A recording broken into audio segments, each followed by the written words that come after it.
정보가 있는 시사 토크쇼 장윤선의 팟짱. 불교에 대해서 하나도 모르는 필자가 금강경을 주문처럼 외우는 엄마에게 그 뜻을 말해주고 싶어서 책을 썼습니다. 제목은 팔순노모를 위한 금강경 해설. 깊이도 있고 재미도 있습니다. 출판사 신압으로, 저자 황인철.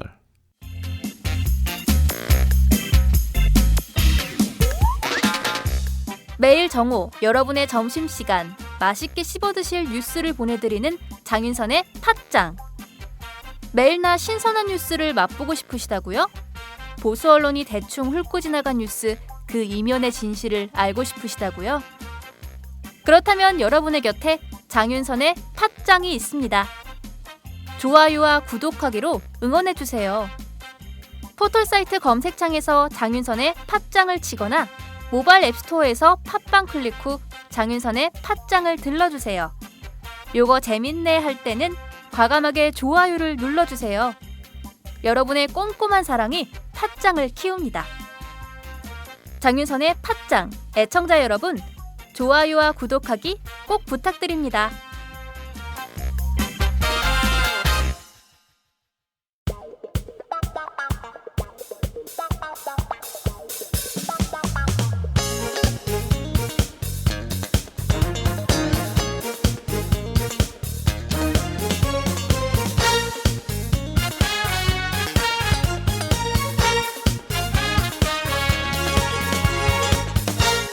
김종철의 비언프 비즈니스 언프렌들리. 두 번째 주제로 들어가겠습니다. 영화배우 이정재 씨가 고발을 당했어요. 네. 세간의 화제가 되고 있습니다. 왜 고발을 당했을까? 그리고 여기 임세령 씨, 네. 전직 삼성전자, 삼성그룹 이재용 부회장의 전 부인. 그렇죠. 이분하고 또 썸씽. 네. 파파라치. 연인 관계를 인정했죠. 그러니까요. 네. 사진도 잡히고. 저도 그 사진 봤습니다. 네. 행복해 보이더군요. 동향이 도대체 뭡니까? 일단 우선 이정재 씨가 투기자본감시센터로부터 고발을 당했는데요. 네. 왜 영화배우가 투기자본감시센터로 고발을 당했을까? 이 얘기를 먼저 정리를 좀 해주시죠. 네. 지난 금요일이죠. 16일 날. 네. 투기자본감시센터라고 시민사회 단체가 있습니다. 네. 되게 유명한 금융 쪽에서는 유명한 시민사회 단체인데요. 네. 이 투기자본감시센터하고 동양 피해자 대책 협의회라고 있습니다. 이분들이 이제 함께 검찰에 동양그룹의 이혜경 부회장하고 네. 여성인가 보죠? 맞습니다. 이혜경 부회장하고 아까 말씀하신 영화배우 이정재 씨를 검찰에 각각 고발을 했는데 배임죄, 업무상 배임죄를 고발했어요. 네네. 그러니까 2013년 그때 10월달 그때 동양 사태 터지면서 2013년 말 2014년 초까지 막 진짜 국내 금융 경제 사회적으로 굉장히 큰 문제가 있었잖아요. 그 동양그룹이 부실경에 빠지면서 그 동안에 이 동양이 내다 팔았던 네. 기업 어음 이것들 개인 투자들이 막 샀거든요. 난리가 났죠. 왜냐하면 네. 그때 어음 이유를 많이 쳐줬으니까. 그러니까 어음 특히 이런 걸 잘 사셔야 되는데 정말 네. 어음 이자 높다고 그러니까 돈 굴릴 데가 없으니까 네. 이자 높은 대로 이거 사는 거죠. 찾아다니죠. 근데 이율이 높은 이유는 다 있습니다. 왜냐하면 부실 가능성이 높기 때문에. 그러니까요. 대신 우량한 회사채는 또 이율이 낮아요. 그러니까 이제 개인 투자를 여기 샀다가 망하면서 완전히 다 막대한 피해를 입었죠. 그때 피해자만 4만 명 돼요. 맞아요. 지금도 지금 이어지고 있는데 피해액만 1조 7천억. 이분들이 국회 앞에서도 맞습니다. 1인 시위하고 그러죠. 예, 맞습니다. 자, 그런데 그 금액도 어마하네요. 네. 어마어마하네요. 그러니까 피해액이 1조 7천억, 그리고 투자자만 4만 명. 그러니까 네. 엄청나게 많은 사람들이 피해를 입고 그 규모도 굉장히 큰데. 네. 자, 그러면 여기에서 동양그룹의 그 이혜경 부회장은 뭐 당사자니까 그럴 수 있는데 이정재 씨는 왜? 그러니까 이정재 씨가 네. 그 2009년에 네. 부동산 사업에 뛰어듭니다. 그래요. 예, 우리는 좀 몰랐죠. 저희도 이번에 이제 다 드러났는데요. 네네. 이분이 가끔 화면에 안 나오시는 그 사이에 네. 부동산 사업을 어. 삼성동에 음. 라테라스라는 네네. 빌라를 짓습니다. 지금 여기 살고 있어요. 라테라스에. 예. 아. 자기가 짓고 자기가 살고 있는데 네네. 그때 시행사 아, 이름 이분이 부동산업도 해요 그러면? 했었어요. 어. 지금은 이제 빠졌는데 네. 그 당시 시행사 이름이 서림 C&D라는 회사를 차렸습니다. 네네네. 이 사람이 그때 이정재 씨가 공동 대표였어요. 주주 35% 주주를 갖고 있었고. 그래요. 서림 C&D에. 예. 네. 이 서림 C&D를 시행사로 해가지고 지하 3층, 지상 16층짜리 빌라를 그 청담동에 짓는데 삼성동에 짓는데 네. 라테라스라는 네. 거죠 이게. 50평대부터 90평대 빌라입니다. 오. 굉장히 그 고급 빌라죠. 예. 그 여기에 지금 뭐 일부 연예인들이 산다 어쩐다 막 그러는데 여하튼 근데 이제 이게 아무래도 그 위치도 위치이고 네. 그 당시 2009년이면 한참 또 그러네요. 그 뭐 그렇게 경기가 그렇게 그렇죠. 좋지도 않은 네. 상태에서 미국발 맞습니다. 금융위기 금융위기 터질 때잖아요. 네. 네. 18가구 분양했는데 10가구 이상이 미분양으로 남아버렸어요. 그러니까 이제 시공사도 빚이 그걸 떠안게 되는 거죠. 그렇게 그 시공사가 동양입니다. 아 동양. 네, 동양 이혜경 부회장. 네. 근데 이제 문제는 이정재 씨가 이정재 씨 회사 이 서림 C&D가 시행사고 네. 시공사가 이 건물 짓는 데가 동양인데 이 빌라를 지으면서 동양에다가 100억 정도 빚을 졌대요. 근데 이것을 이혜경 부회장이 탕감해 줬답니다.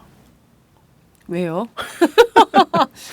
뭐 이게 재밌어져 점점. 그러니까 이혜경 부회장이 왜 네. 100억이라는 돈을 이정재 씨의 개인 빚에 해당되는 네. 건데 이거를 왜 동양그룹 이혜경 부회장이 탕감해줘? 이분이 싱글이에요? 아닙니다. 또 싱글이 아니야. 그렇죠. 그래서 이번에 임세령 씨랑 네. 이정재 아니, 씨랑 근데 갑자기 헷갈려. 임세령은 뭐고 이혜경은 뭐고 이정재 씨는 두 여인과 그러니까. 뭐 어떤 관계인 건지. 그것까지는 저도 정확히는 모르지만 하여튼 네. 임세령과 이정재 씨의 사이는 연인 관계란 건 이미 확인이 됐고. 임세령과 이정재 씨의 그 연인 관계 확인됐던 그 보도가 나온 날 네. 그게 우연인지는 모르겠지만 네. 이혜경 씨의 빚을 탕감해줬다는 내용도 같이 나옵니다. 보도가. 네. 근데 이혜경 씨가 왜 이정재의 100억을 탕감해줬을까? 네. 그건 솔직히 또 당사자만 알죠. 네. 그럼 뭐 우리들이 어떻게 알겠습니까? 네. 다만 동양 사태가 터지고 난 다음에 네. 동양이 이제 법정 관리 들어가고 네. 동양그룹 내부에서 여러 가지 그 점검을 했답니다. 왜냐하면 이제 법정 관리 들어가면서 이제 법원에서 이제 그걸 관리하게 되고 네, 네, 그렇죠. 채권단 이런 걸 다 장부를 뒤져볼 거 아니에요. 네.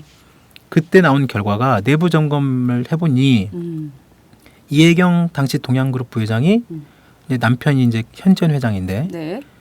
현재현 회장하고 그때 그 실무진이 반대를 했답니다. 야, 하면 안 된다. 그렇지. 이정재 씨가 지금 이렇게 시행사로 해갖고 지금 거기 빌라 짓고 있는데 네, 네. 거기 계속 들어가면 안 된다. 네. 반대를 했는데 네. 이혜경 씨가 그거 상관없이 손실이 나도 계속 사업은 진행된다. 그러니까 내부 경고가 있었는데도 불구하고 이혜경 씨가 계속 그 이정재 씨의 사업을 퍼주겠다는 거죠. 네, 지원하고 돈을 막 퍼줬다는 거예요. 그래서 이 내용이 동양그룹 내부에서 나온 얘기입니다. 그러니까 이건 확실히 문제가 있고 네. 뭐 어떤 관계인지를 규명이 돼야 될 것 같아요. 자, 우선 남편인 현재현 회장도 좀 이해가 안 가는데요. 네. 현재현 회장이 부회장보다 높은 거잖아요. 그러면 그럼요. 네. 회장 직권으로 안 돼 이렇게 결정할 수도 있었는데 그런 것도 하지 않고 이혜경 부회장의 주장에 이끌려서 퍼주기를 했다. 이거는 굉장히 심각한 문제인 건데 그럼 그래서 이 부회장과 이정재 씨를 투기자본센터에서 고발을 한 거다. 이렇게 되는 건가요? 그래서 이번 고발을 했던 이 방금 말씀하신 것처럼 투감센터 이번에 고발 맡은 이대순 변호사 말을 좀 들어보면요. 네네. 그 지난 2009년에 네. 그 사실상 동양그룹의 이제 이혜경 부회장이 네. 비선 라인을 쫙 만들고 그 전에 이제 현재현 회장 라인보다 네. 훨씬 더 그 전략본부 전략실을 갖다가 장악해 했다는 네. 그런 얘기들이 돕니다. 그러니까 사실상 이혜경 라인이 그 동양그룹의 전략본부 핵심 네. 라인을 전부 장악을 하면서 그룹 전체의 의사결정을 좌우하는 이런 맞습니다. 파워를 갖게 되는 거예요. 그렇습니다. 자, 근데 저희가 한국은 굉장히 가부장적 사회잖아요. 네. 그리고 그 남편의 파워가 훨씬 더 크지 않겠냐. 네. 어떻게 하다 이렇게 부인의 파워가 커졌지? 이런 생각을 하게 되는 것 같은데. 현씨 그 보면 네. 그 동양 쪽에 이제 동양 그룹은 현씨 일가 네. 현씨 오너가 현씨 일가인데요. 네. 이혜경 씨가 그 들어오면 이제 현씨의 어떤 그 현재현 회장 네. 그 연세도 있으시고 그다음에 이제 그 이혜경 그 와이프 부인은 이혜경 씨가 네. 굉장히 경영에 참가하는 그런 빈도나 이런 것들이 굉장히 높았다고 합니다. 아. 그게 이제 그 전부터 꾸준히 이렇게 축적이 되었던 것이고 2009년에 사실상 이혜경 부회장이 경영 전면에 나서는 거죠. 네. 아, 남편보다 부인이 오히려 네. 경영 전면에 나서면서 전체 그룹 전체의 맞습니다. 전략을 좌우하는 그렇습니다. 핵심으로 부상을 하는 거군요. 네. 나이가 많아가지고. 그렇습니다. 예. 여러 가지로.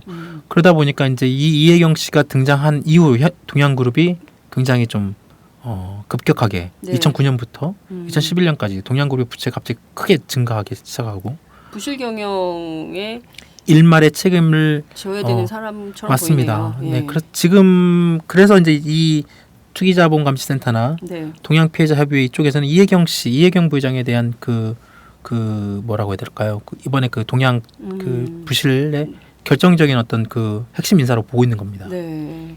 근데 더 재미있는 거는 네. 이혜경 씨가 네.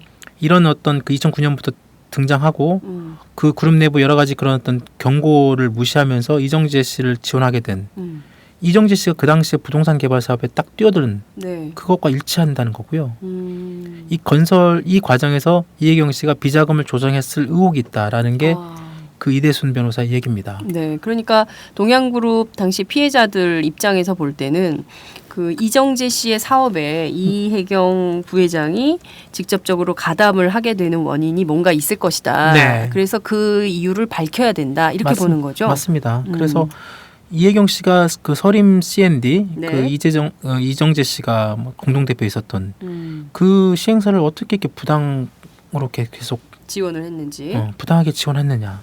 하여튼 그런 부분들은 검찰에서 계속 조사를 해야 된다는 것이고 네. 분명히 그 서림 C&D를 통해서 이 부회장이 동양의 어떤 비자금을 조정했을 것이다. 라는 것이 이대순 변호사 내지 추감센터의 어떤 그런 주장입니다. 자, 그런데 이제 이정재 씨는 굉장히 유명한 배우인데요. 네. 이렇게 시민단체가 고발은 했지만 당사자 격인 이정재 입장에서는 뭔가 자기 입장을 표명했을 것 같은데 어떤 입장을 좀 밝히고 있나요? 그 검찰 고발하자마자 네. 그 소속사에서 입장을 내놨어요. 자료를 냈습니다. 네네. 네. 이정재 씨가 라테라스 시행권이나 동양 내부 문제 이런 문제는 전혀 무관하다. 관계가 없다. 2009년에 했지만 네. 2011년에 우리는 이미 사업에 손을 뗐고 네. 동양 사태는 2013년 이렇게 나왔기 때문에 우리랑 관계 없다라는 게 이정재 씨 쪽에 계속된 입장입니다. 네. 그리고 그 시행사 시공사 이런 구체적 거래 관계에서도 이정재 씨는 잘 모른다. 그런데 자꾸 왜 이게 나오는 자기는 당혹스럽다 이런 건데 네. 실질적으로 이렇게 시기만 따지면 그럴 듯합니다. 이정재 씨는 관련이 없을 것처럼 보이는데, 없어 보이네요. 네. 근데 이제 그 이대순 변호사나 동양 피해자들 입장을 보면 동양 사태 부실이 2013년에 갑자기 터진 게 아니라 2009년부터 쌓였다는 그렇습니다. 2009년, 2011년, 13년, 12년, 13년 꾸준 그 안에 내부적인 어떤 부실 경영과 비자금 조성 이런 것들이 있기 때문에 네. 결국은 2013년 그런 그 동양이 법정 관리관은 그 터지는 그때 터진 것이지 네. 그 당시에 그게 없었다고 해서 이정재 씨가 그에 전혀 관계 없다고 보기는 어렵다라는 게 이제 이쪽의 얘기입니다.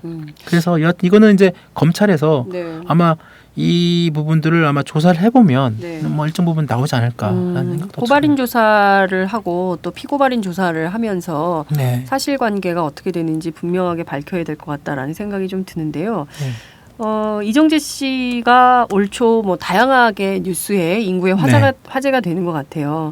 그 앞서 말씀드린 대로 임세령 대상그룹 상무하고 열애설도 또 터졌잖아요. 그러니까 그렇죠. 이게 약간 드라마 같은 게 재벌그룹의 부회장, 그렇죠. 그리고 뭐 재벌그룹의 상무, 그리고 또 유명 영화배우 이렇게 엮이는 사건이니까 국민적 관심이 더 커지는 것 같아요. 그때 1월 1일 날 그 연예 매체인 디스패치 디스패치 맞죠? 네, 디스패치. 예.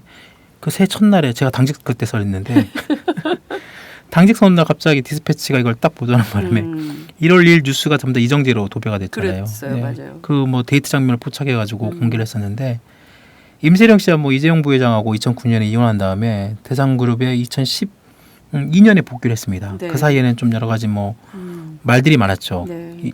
이정재 씨와 그 사이에 열애설이 몇 번 터졌습니다. 그랬어요. 2010년, 뭐 11년, 12년에는 결혼설까지도 하더라고요. 그때마다 양쪽에서 좀 다 부인하고 그랬는데 이번에 이제 사진으로 완전히 딱 걸렸네. 네. 아니 뭐 근데 뭐 하여튼 뭐 연애할 수 있죠. 그럼요. 네. 네. 두 분이 뭐 할 수 있다고 보죠. 네. 총각인데다가 돌싱. 뭐 돌싱? 예. 뭐 연애하고 뭐 그런 것은 뭐 좋은 일이라고 저는 생각합니다. 그럼요. 네네. 예, 좋은 일인데요. 그런데 문제는 이 이정재 씨가 지금 고발당한 이 상황에서 네. 임세령 씨하고 결혼할 가능성도 있고 뭐 이런 건가요? 굉장히 좀 복잡해 보이네요. 뭔가 삼각관계 비슷한 느낌이 들어서 이 정리가 좀 필요할 것 같아요. 삼각관계. 예. 그러게요. 이게 이게 터지면 임세령 씨가 어떤 입장을 보일지는 저 좀 잘 모르겠지만 여하튼 뭐 결혼할 수도 있겠죠. 지금 서로 지금 임세령 씨와 이정재 씨가 서로 연인 관계라고 인정한 네. 이상 충분히 뭐 결혼할 수도 있고. 네. 그래서 이제 대상그룹의 경영 그렇죠. 그런 얘기도 나왔죠. 이런 얘기도 나옵니다. 네. 그러니까 대상그룹이 지금 경영에 직접 참여할 가능성도 있다. 맞습니다. 이런 얘기가 나오고 예, 있지 대상그룹의 미원, 뭐 청정원 이런 거 있잖아요. 네. 되게 그 마트에 가면 많아요. 대상계. 맞습니다. 지금 연매출 한 3조 5천억. 3조 5천. 네. 세계 세계 서열로 어떻게 됩니까? 48위 48위. 대기업입니다. 그렇죠. 이 대상그룹의 회장이 임창욱 회장인데요. 아들이 없습니다. 이 집이. 아, 이 집은 또 아들이 없구나. 네. 그럼 딸만 있어요? 딸만 둘. 딸만 둘. 임세령 씨가 큰 딸. 네. 둘째 딸이 임상민 상무라고 있습니다. 이게 첫째 딸이 일단 지금 딸들은 상무 전무 이렇구나. 네, 그렇죠. 여기도 마찬가지로 다른 이 집 딸들도 그냥 재벌과 똑같이. 똑같이. 네. 그 임세령 상무가 2009년에 이재용 부회장하고 이혼한 다음에 네. 뭐 그 사이에 뭐 이정재 씨랑 뭐 열애가 있든 어떤 간에 2012년에 대상그룹 복귀를 합니다. 그 외식 부문에 네. 공동 대표를 맡으면서 아니죠. 외식 부문에 공동 대표를 맡았죠. 그러면서 이제 나름대로 경영 쪽에 복귀를 하게 됐고 네. 문제는 이제 이 동생인 임상민 상무하고 관계인데 지금 임상민 상무가 나름대로 좀 지분은 좀 더 많습니다. 아, 임세령 상무보다. 네, 언니보다 좀 더 많은 거죠. 네. 이제 언니가 시집 가고 비어 있는 동안에 아, 이분은 결혼을 안 했나 보죠? 네. 그래서 이제 그 이분이 그 사이에 지분을 좀 많이 높여놨고, 근데 이제 언니가 다시 돌아왔어요. 그룹으로. 불편해. 왜 왔어 언니가? 그렇죠. 동생은 이제 네. 언니가 시집간 사이에 나름대로 그 그룹의 어떤 그 지분이나 이런 걸 늘려왔는데 언니가 이제 다시 돌아온 거죠. 네.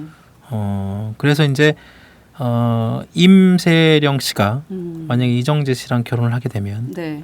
이정재 씨가 사위가 될 경우에 이제 대상그룹의 경영권에도 일정 부분 참여할 가능성도 배제할 수 없습니다. 네. 여하튼 뭐 임창욱 회장이 어떤 결정을 내릴지도 굉장히 중요하네요. 그럼요. 네. 그래서 그리고 하여튼 뭐 그 언니에 대해서 그 동생은 좀 맞득치 않을 수도 있겠다라는 생각이 좀 드네요. 그렇죠. 네. 근데 임상민 상무는 몇이에요? 몇 살의 상무가 됐어요? 이분도 그렇게 젊은 나이에 네. 상무가 된 걸로 알고 있는데 네. 구체적인 나이는 제가 지금 아직 확인 네. 못 해봤습니다. 언니보단 나이가 어리니까요. 그렇겠죠. 네. 네. 참 젊은 나이에 상무 전무. 네. 이게 좀 그런 대기업들은 없나요? 나중에 그거 한번 찾아주세요. 이렇게 그 미생처럼 시작을 해서 네. 대기업 그 오너지만 그렇게 미생처럼 똑같이 바닥부터 시작해서 좀 경영 천천히. 수업을 천천히 받는 30년 후에 뭐 이렇게 하는 능력이 없으면 만년 과장으로 임기를 마치는 이런 사람 찾기 어렵겠죠. 거의 불가능에 가깝다 이런 생각이 좀 들면서 제가 오늘 또 쓸데없는 소리를 했구나 이런 생각이 좀 들었습니다. 그나저나 국내 유명한 그 영화 배우인 이정재 씨 그리고 재벌 3세 임세령 씨가 앞으로 어떻게 될지 그리고 이번 검찰 고발 사건 또 어떻게 될지 네. 국민들은 궁금증, 또 지켜봐야 예, 될 것 관심은 커질 것 같다 이런 생각이 좀 듭니다. 맞습니다. 어떻게 될 것 같으세요? 잘 되겠죠. 네, 잘 되기를 바라면서 오늘 네. 방송 마무리하도록 하겠습니다. 고맙습니다. 네, 감사합니다. 안녕하세요. 장윤선의 팟짱 애청자 여러분. 저는 김병기입니다. 전에는 편집국장이었는데요. 지금은 10만인 클럽 회원이자 본부장 맡고 있습니다. 그런데 10만인 클럽이 뭐지? 이렇게 궁금해하시는 분들 많으실 겁니다. 오마이뉴스에 자발적으로 구독료를 내는 시민들의 모임입니다. 지금 매월 후원해주시는 분이 몇 명이죠? 8,000명이요. 그럼 앞으로 몇 명을 모아야 합니까? 10만 명이요. 참, 갈 길이 멉니다. 그런데 조중동 구독자는 많게는 100만. 이래서 진보 언론 살아남을 수 있을까요? 10만인 클럽 후원으로 만들어지는 팟짱 응원하고 싶으시다고요? 지금 전화주세요. 02-733-5505로 전화하셔서 내 손번호 274를 꾹 누르세요. 오마이뉴스 기사의 모든 기사 하단에 동그란 주황색 배너를 누르셔도 됩니다. 여러분들의 참여로 팟짱이 웃음소리 더 커질 수 있습니다. 감사합니다.